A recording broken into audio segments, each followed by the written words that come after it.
Hi, I'm Jody Snyder, and this is my story about what ended up being the last Beatles concert. It was the summer of '66, and it was announced that the incredible Beatles were going to perform in San Francisco. Excitement was high. This was the biggest rock group in the world, the act that was one of the most influential of all time. They had changed the face of rock and ushered in a whole style of music that was the model for many groups that followed them. The Beatles had performed in San Francisco twice before, but my parents wouldn't let me go as I was too young.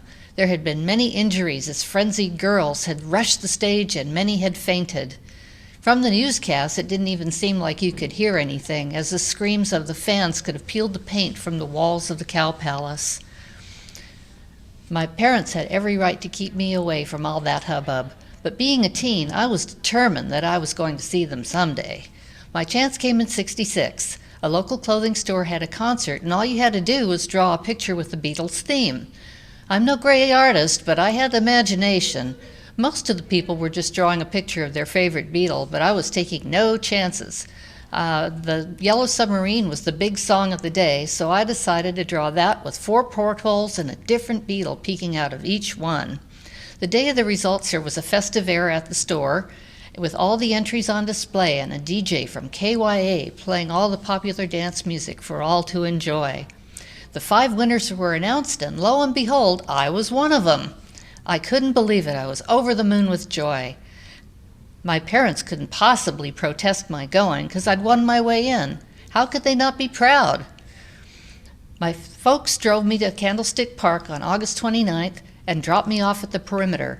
I made my way through the crowd, and there were people handing out 45s of a new group that no one had ever heard of and had the ridiculous name of the Monkees.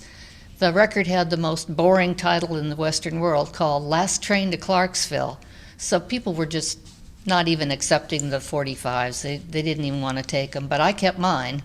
Who knew that they'd end up being a very popular group? A couple of weeks later, their TV show started, and it was very, very popular for a couple of years running, and they did tours and a movie. But who knew that at the time? We'd never heard of them.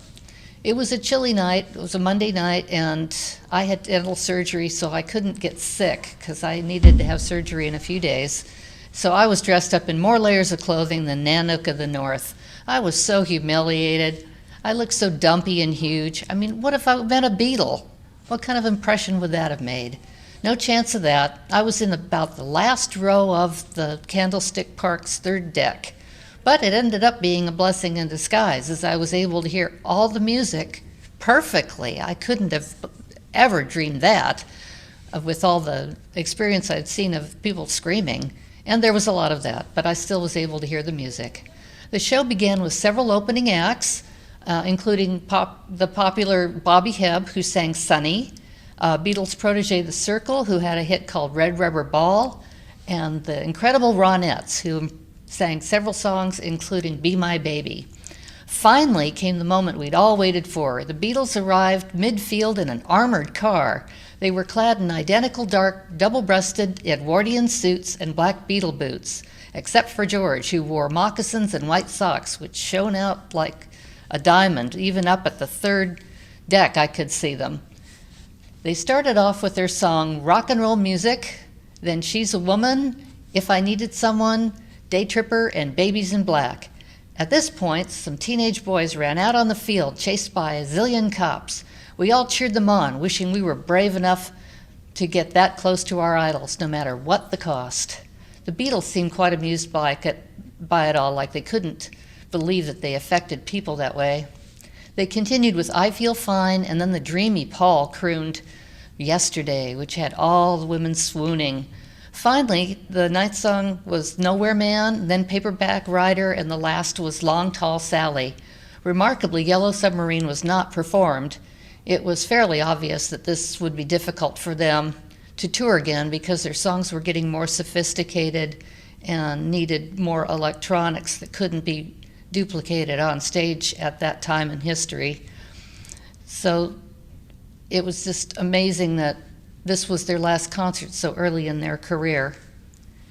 Amazingly, years later, I was shocked to hear that their part of the concert was only about 20 or 30 minutes long, very short in this day and age, and that the concert wasn't even a financial success. Only 25,000 of the 30,000 seats even sold, probably due to John Lennon's recent, at that time, comment that their group was more popular than God, which had created a lot of record burning and protest, especially from Christian groups, but all over the world, essentially.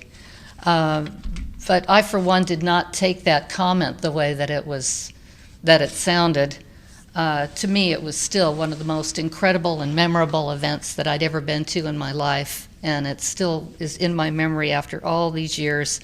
To be within 100 yards of them anywhere on the world was just something that I could have never dreamed of, and it is still amazing and memorable to me all these years later.